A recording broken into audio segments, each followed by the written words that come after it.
Siap. Oke, Oke. izin silakan. Shalom. Ya. Ya, shalom Pak Bom. Shalom Pak. Silakan. Shalom, shalom. Pak Pendeta Melatok, ini saudara kami dari Mesir. Siap. Mesir, ya. Beliau ini salah satu Islamologi yang paling ditakuti, kadal gurun. Kita panggil kadal gurun. Lawan-lawan kayak Nandar, Zuma, itu mereka paling perhitungan dengan ini. Ini salah satunya orang-orang hebat yang. Jadi Pak Pendeta tidak usah khawatir, dalam arti Pak Pendeta tetap terus berjalan menginjil. Kita punya senjata-senjata yang pasukan berani mati sudah ada di depan. Ini mereka-mereka ini yang saya lagi undang. Termasuk Christian Prince. Saya ada undang Christian Prince ya. Mudah-mudahan beliau mau naik gabung ya. Kita tunggu ya. Ada Duran juga. Kalau mau gabung silakan. Oke, silakan. Sang penggugat. Iya, saya mau mengkritisi pernyataan Pak Melatok yang di waktu lalu, waktu khotbah. Ya. Kan Pak Melatok mengatakan, untunglah Indonesia negara mayoritas Islam. Kalau mayoritas Kristen itu pasti jadi ini gitu kan. Ya. Nah, yang saya sesalkan gini Pak, karena saya mengerti juga karena Bapak tidak mempelajari Islamologi. Betul. Bahwa ternyata pelaku pertama yang bergelar nabi itu melakukan hubungan seperti itu Pak. Bapak boleh catat dalam Sunan Abu Daud 4547, nabi sebelah itu melakukan itu, orang pertama kali yang menjadi nabi yang melakukan itu. Ya itu saya pernah bikin video reaksi juga. Ya saya sesalkan juga ya, mungkin saya mengerti juga karena Bapak kan tidak mengerti. Sesalkan juga ya, mungkin, dan itu di framing sama mereka. Video Bapak itu diambil. Tuh pendeta aja setuju, katanya Islam paling baik, begini. Itu ya. Ya saya mengerti juga karena Bapak tidak mengerti Islamologi Pak. Betul. Iya, ya. Jadi Bapak tinggal catat saja Abu Daud 4547 bahwa sebelah punya nabi itu adalah pelaku kegiatan terlarang seksual gitu. Ya, gitu ya Pak. Ya, terima kasih. Bapak siapa nih? Bapak Sangge Sang penggugat. Sang penggugat Pak. Ya, Bapak Sang Penggugat. Memang saya Tetap lawar teman-teman. saya respon dulu, Pak. Suara apa nih Pak Bom? Oke, saya respon Bapak Sang Penggugat. Ya, jadi memang waktu saya mengatakan itu, saya lihat banyak respon, baik dari mereka maupun khusus dari orang Kristen. Dan saya tahu banyak orang Kristen yang mengkritisi saya dan saya menghargai. Tapi memang saya juga kemudian memberikan alasan kenapa saya melakukan itu. Saya mengatakan itu, saya memang sedang ada satu gaya saya, yaitu untuk membangkitkan kita umat Kristen, karena pengalaman saya tidak sedang melihat orang lain, tapi saya suka memperhatikan diri dulu Pak Sang Penggugat. Jadi karena konteksnya di daerah saya itu bahkan yang orang-orang tertentu yang sudah melayani dan lain sebagainya, tapi masih bermain-main di situ, tidak mau bertobat, lalu menganggap pokoknya pelayanan tetap jalan, dan beberapa di antara mereka memang akhirnya mengalami kematian yang mengerikan. Dan ditambah lagi ketika saya atas izin Tuhan, saya pergi ke Australia, Amerika, dan di situ pergumulan itu begitu hebat, Pak. Jadi saya tidak sedang melihat masalah orang lain. Saya tidak sedang mau menyoroti itu. Mungkin ada orang lain yang mau membahas itu, silakan. Tapi konteks waktu itu adalah satu sindiran saja sebenarnya. Seperti kalau Tuhan Yesus bilang, kalau kehidupan keagamaanmu tidak lebih baik dari ahli Taurat dan orang Farisi, kamu tidak akan masuk surga. Maka saya menyebutkan istilah itu karena memang faktanya Bapak seperti kita tahu pernah ada di PGI juga sempat memberi sinyal-sinyal seolah-olah mau menerima pemberkatan sejenis. Nah, yang saya soroti di sana, yang saya mau cut dengan istilah itu adalah supaya kita Kristen tuh malu gitu loh. Kita ini sudah minoritas di Indonesia. Kita jangan berkiblat kepada Kristen mayoritas di luar Indonesia. Ya, dan faktanya sudah ada, Pak. Faktanya memang sudah jelas bahwa pemberkatan sejenis itu banyak. Saya pergi ke Rhode Island, itu saya khotbah di mahasiswa-mahasiswa Papua yang kuliah di sana, Pak. Di sana mereka tidak bisa ke gereja lagi karena gereja sudah pakai bendera LGBT semua, Pak. Nah, maka ada teman saya pendeta GPDI dari Los Angeles, namanya Papa Pendeta Daniel Pangau. Orang-orang pendeta gereja Indonesia di LA tahu beliau. Kebetulan saya selesai dari LA, saya dan istri pelayanan di Philadelphia. Lalu kemudian kami ditelepon dan saya dan istri bersama Pak Daniel Pango kita berangkat ke Rhode Island. Dan di situ saya lihat dengan mata kepala saya sendiri bahwa waduh, kenapa gereja jadi begini. Makanya saya menyuarakan itu di Indonesia dengan tujuan sebenarnya untuk membendung orang Kristen Indonesia dalam konteks penularan LGBT ini atau sikap kita kepada LGBT jangan sampai seperti gereja-gereja Kristen di luar sana. Itu sudah legal, Pak. Laki-laki diberkati dengan laki-laki. Nah, maksud saya begini loh.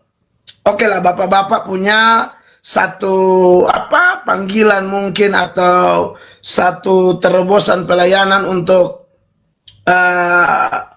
yang mereka pakai istilah menyerang lalu bongkar bangkir kitab suci orang, itu terserah lah.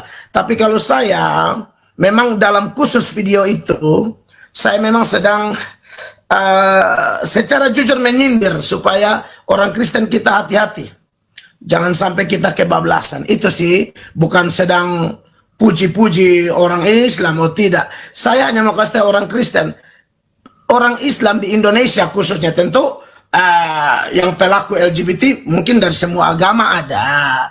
Tetapi maksud saya kok Kristen ini jadi longgar sampai ada itu yang saya persoalkan tuh tahun berapa, mungkin Pak Bom dan teman-teman tahu. Itu ada surat edaran kalau nggak salah dari PGI untuk mempertimbangkan itu gitu loh. Jadi seolah-olah mau welcome, kita terima orangnya tapi kita tidak bisa kompromi dosanya. Makanya kalimat itu keluar untuk sekedar menyadarkan kita sudah minoritas, jangan bikin malu gitu loh. Kita bukan hanya masalah bisa berkhotbah atau apa, tapi kan harus ada keseimbangan antara apa yang kita khotbahkan dan perilaku. Karena kalau hanya bisa khotbah, bisa menyanyi, bisa segala macam, termasuk bisa debat, tapi kalau perilaku kita buruk kan ini kan memalukan. Jadi disitulah latar belakangnya. Saya juga tidak kemudian, saya sudah pernah bikin klarifikasi di live channel YouTube saya bahwa yang saya maksudkan itu ialah di Kristen ajaran menentang dosa itu begitu tegas. Mau di Ulangan 18, mau di Roma pasal 1 dan seterusnya, Korintus, Yudas. Tapi kok banyak Kristen bukannya pegang prinsip Alkitab, malah mau alasan HAM lah segala macam. Jadi saya tidak sedang memuji-muji agama lain di situ, tapi intinya membandingkan supaya kehidupan keagamaan kita jangan sampai lebih buruk dari orang lain. Itu sih Pak maksud saya. Tuhan berkati. Baik, haleluya. Terima kasih banyak. Ini yang Pak Bom bilang. Teman-teman semua. Ya. Nyanyi dulu. Nyanyi dulu. Bisa saya tanggapi langsung Pak Pendeta Melato. Mumpung saya masih ingat apa tadi yang dinarasikan. Oh ya, perkenalkan diri dulu. Oke. Iya. Shalom Pak Pendeta. Halo Pak. Iya, saya dari Kristen Prince ya. Tadi mau nanggapin tadi kenapa menjadi Kita pernah ketemu di Surabaya Pak. Enggak. Saya tak pernah ketemu sama orang, Pak. Saya di goa-goa. Bercanda. Never. We never met.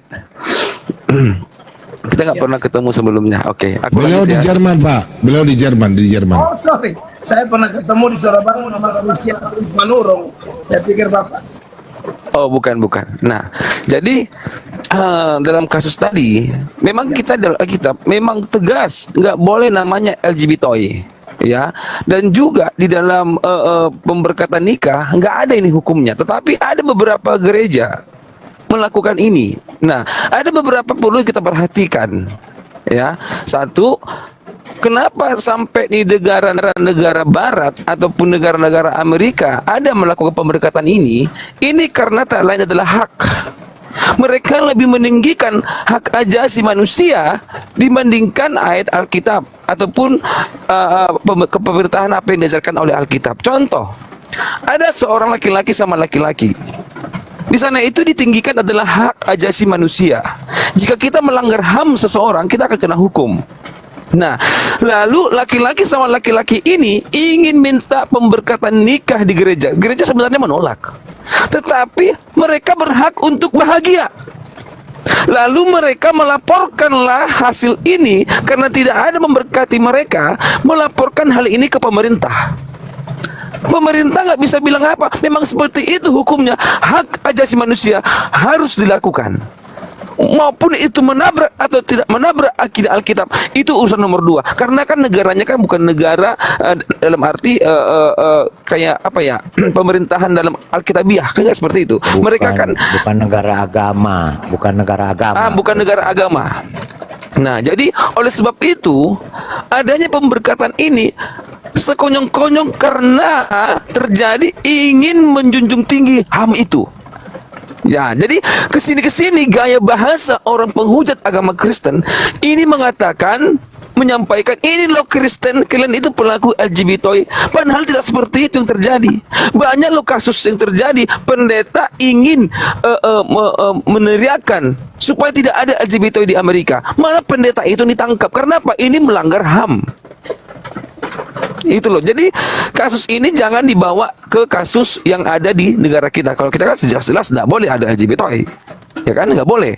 Nah, jadi dalam kategori ini karena negara-negara bagian Eropa atau Amerika yang lebih meninggikan, menjunjung tinggi HAM ini, inilah yang menjadi permasalahan di negara mereka. Bagi kita bermasalah, bagi mereka tidak masalah. Tetapi bagi mereka yang Alkitabiah ini masalah. Nah, itu loh. Ya, jadi negara Amerika yang mereka berpikir Alkitabiah ini masalah, tetapi bagi keseluruhan mereka yang lebih mencintai tanah air mereka itu lebih mencintai Amerika dibandingkan Alkitabiah. Aku lebih baik mati karena negara daripada mati karena agama. Itulah Amerika contohnya, contoh di Eropa juga begitu. Aku lebih baik mati patriot daripada aku mati dalam pengujian agama. Jadi hal seperti ini yang perlu teman-teman ketahui, bahwasanya tidak ada satupun ayat Alkitab untuk mendukung ini pernikahan dalam satu jenis LGBT, ya, tidak ada. Dan Tuhan juga mengatakan dalam firman Tuhan mengatakan pemburi tidak masuk dalam kerajaan surga. Seperti ini contohnya yang LGBT, ya teman-teman dalam live chat ya, supaya paham kenapa hal ini bisa ada di negara sono kan gitu. Ya, demikian Pak Pendeta yang bisa saya tambahi, teman-teman bertambahi. Shalom, Tuhan Yesus memberkati. Ya, jadi menarik Pak Christian. Nah, kalau konteks mungkin di luar negeri seperti itu. Nah, yang menjadi soal ini di Indonesia tidak ada seperti itu, tapi memang ada pergerakan berupaya untuk melegalkan, Pak. Saya tahu persis. Makanya di beberapa kota itu sampai mereka mau mengusulkan, dan ini saya langsung berurusan, makanya kemarin saya bikin satu acara khusus mereka-mereka yang mantan LGBTI, sadap istilahnya LGBTI ya. Mereka-mereka yang sudah dipulihkan oleh Kristus itu, saya undang nama mereka apa istilahnya tuh? Transformasi hidup, life transformation atau apa di Jakarta mereka. Dan memang mereka itu yang sampai sudah kena HIV segala macam, tapi disembuhkan Tuhan. Dan mereka ini kemudian melakukan satu apa namanya satu pergerakan untuk menjangkau, sedangkan kelompok yang ingin melegalkan ini akhirnya mau hantam mereka, Pak. Jadi peperangan di antara mereka juga ngeri, Pak. Ini hal yang juga tidak bisa kita hindari. Ini yang kita hadapi sebagai rohaniwan Kristen. Nah, itu yang saya sayangkan. Kalau konteks luar negeri seperti yang Pak Christian bilang, ya mungkin seperti itu sudah. Tapi di Indonesia kok kita tidak ada pemerintah yang bikin aturan seperti itu, kok kita justru mau melegalkan. Bahkan ada usulan tuh mau bikin toilet harus 3. Satu ada gambar pakai celana, satu pakai rok, satu setengah celana setengah rok. Nah, ini kan masalah. Jadi saya nih memang itu yang melatar belakangi saya bicara tadi, makanya Pak sang penggugat kritisi saya terima, tapi saya juga perlu kasih tahu apa yang melatar belakangi saya bicara itu. Saya berhadapan langsung dengan kelompok seperti itu dan aduh kasihan sekali. Apalagi minta maaf Pak Christian, ada beberapa orang pendeta yang mungkin lulusan dari Eropa, akhirnya mereka bawa pemahaman liberal seperti itu ke Indonesia sini, Pak. Dan itu bisa lihat dari komentar-komentar mereka, bahkan mau di ibadah tuh bikin liturgi khusus LGBTI dan lain sebagainya. Kami ini tidak ada benci orangnya, sama sekali tidak, Tuhan tahu. Yang kami mau serang adalah ya tanda kutip penularannya. Karena kita ini kan punya anak, punya cucu, punya ponaan, punya segala macam. Kita tidak bisa tutup mata. Jadi peperangan rohani ini banyak lini. Kalau Pak Bom Bom dan tim kayaknya spesialisasinya memang sudah di sini ya. Tapi sebenarnya peperangan rohani itu banyak hal. Kenajisan, kekotoran itu banyak sekali ya. Jadi sebenarnya orang khotbah menyerang dosa itu jenis menyerang. Ya, orang kalau khotbah sampai di depan pejabat apa dia berani tegur, pejina, koruptor segala macam, menurut saya itu juga penyerang. Itu yang Pak Bom Bom kutip ayat tadi itu tafsirannya luas sebenarnya. Ya, yang membela dan menyerang dalam 2 Korintus tadi. Itu benar, tapi ingat menyerang itu bukan hanya serang satu kelompok atau apa. Pokoknya semua yang melawan firman kita hantam. Itu menyerang, definisi menyerang begitu. Itu dari saya, makasih.